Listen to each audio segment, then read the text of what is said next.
ظلم کی رات کب تھمے گی؟ اسرائیل معصوم نہتے فلسطینیوں پر ظلم کے پہاڑ توڑ رہا ہے۔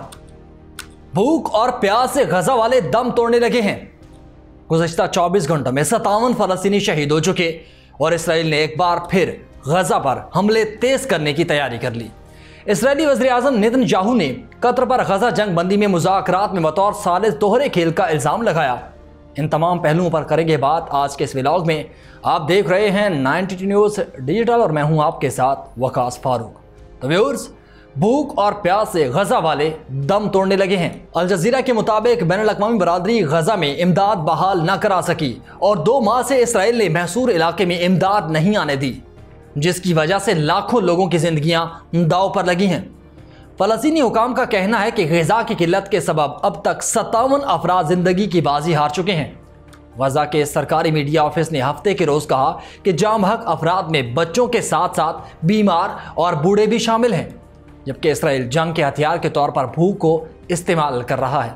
بین الاقوامی برادری اسرائیل پر سرحدیں دوبارہ کھولنے اور امداد کی اجازت دینے کے لیے دباؤ ڈالے، جبکہ بین الاقوامی تنظیموں کا کہنا ہے کہ غزہ کی سرحد پر کھانے اور پانی کے ہزاروں ٹرک کھڑے ہیں، لیکن اسرائیل داخلے کی اجازت نہیں دے رہا۔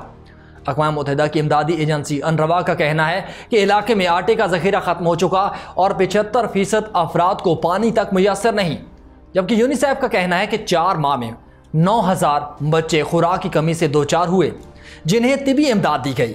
گزشتہ 24 گھنٹوں کے دوران اسرائیلی بمباری میں 3 بچوں سمیت 45 فلسطینی شہید ہوئے اور رفح میں رہائشی عمارت پر بم برسائے گئے۔ خان یونس میں اسرائیلی حملے میں 11 فلسطینی شہید ہوئے۔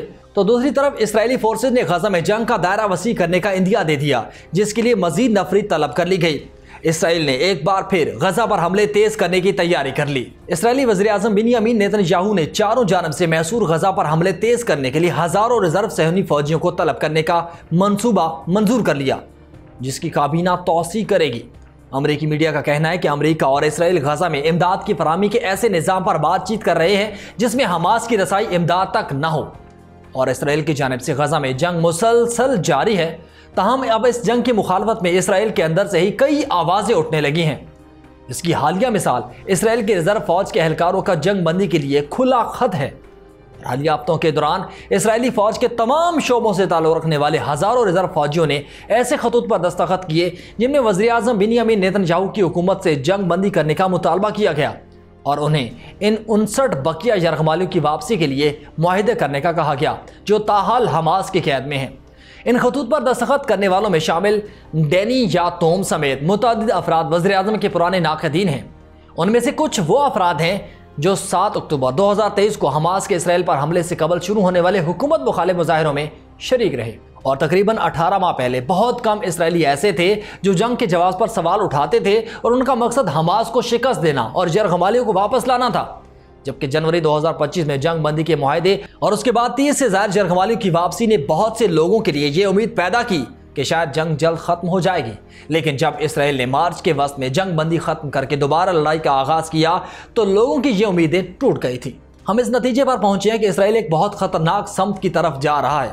اسرائیلی وزیر اعظم بنیامین نیتن یاہو نے قطر پر غزہ جنگ بندی میں مذاکرات میں بطور ثالث دوہرے کھیل کا الزام لگایا۔ قطر نے اسرائیلی وزیر اعظم بنیامین نیتن یاہو کی جانب سے حماس اور اسرائیل کے درمیان جنگ بندی مذاکرات میں بطور ثالث دوہرے کھیل کے الزام کو مسترد کرتے ہوئے کہا کہ اب تک اس ہی کی کوشش کے نتیجے میں یرغمالیوں کی رہائی ممکن ہوئی۔ اسرائیلی وزیر اعظم نے ایکس پر جاری اپنے پیغام میں قطر پر دونوں فریقین سے دوہری باتیں کر کے دوہرا کھیل کھیلنے کا الزام لگاتے ہوئے کہا تھا کہ اب اسے فیصلہ کرنا ہوگا کہ وہ مہذب دنیا کے ساتھ ہے یا پھر حماس کے ساتھ۔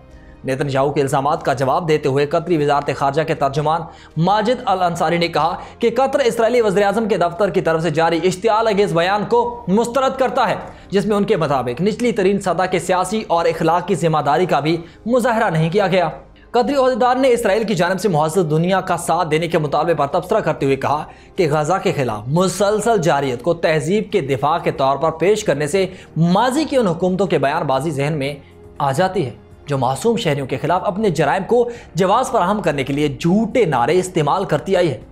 بیان میں کہا گیا کہ جنگ کے آغاز سے قطر نے اپنے شراکت داروں کے ساتھ قریبی ہم آہنگی میں کام کرتے ہوئے ثالثی کی کاوشوں کی ہر ممکن حمایت کی کوشش کی، جس کا مقصد لڑائی کو ختم کرنا، شہریوں کی حفاظت اور یرغمالیوں کی رہائی کو یقینی بنانا تھا۔ ماجد الانصاری نے کہا کہ اسرائیل یہ بتائے کیا 138 یرغمالیوں کو فوجی کارروائیوں کے ذریعے رہا کروایا گیا یا پھر ثالثی کی ان کی کوششوں کے ذریعے جن پر اب وہ سوال اٹھا رہا ہے۔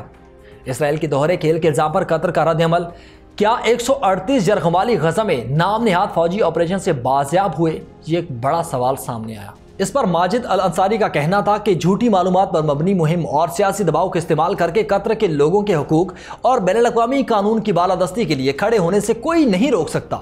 نیتن یاہو کے الزامات قطر کی جانب سے جمعے کے روز دی ہیگ اور بین الاقوامی عدالت انصاف کے سامنے دیے گئے اس بیان کے بعد سامنے آئے جس میں قطر نے اسرائیل پر فلسطینیوں کی نسل کشی کا الزام لگایا۔ نیتن یاہو کا اصرار ہے کہ اسرائیل حق کی لڑائی کر رہا ہے۔ اسرائیلی میڈیا کے مطابق وزیر اعظم نیتن یاہو کی جانب سے آذربائیجان کا دورہ ملتوی کرنے کے اعلان کے بعد اسرائیلی فوج نے غزہ میں متوقع بڑے پیمانے پر آپریشن میں مدد کے لیے ہزاروں ریزرو فوجیوں کی خدمات طلب کر لیں۔ اسرائیلی اخبار جیت اہرونوت کے مطابق ریزرو فوجیوں کو ریگولر فوجیوں کی جگہ لبنان کے ساتھ سرحد اور مقبوضہ مغربی کنارے میں تعینات کیا جائے گا تاکہ ریگولر فوجی غزہ پر ایک نئے حملے میں حصہ لے سکیں۔ تو ناظرین، غزہ میں بربریت کا سلسلہ جاری ہے جو کہ تھمنے کا نام نہیں لے رہا۔ ایک بار جنگ بندی ہوئی، اس کے بعد دوبارہ سے جنگ کا آغاز ہو گیا اور اب اس جنگ کو اسرائیل ہوا دینے جا رہا ہے۔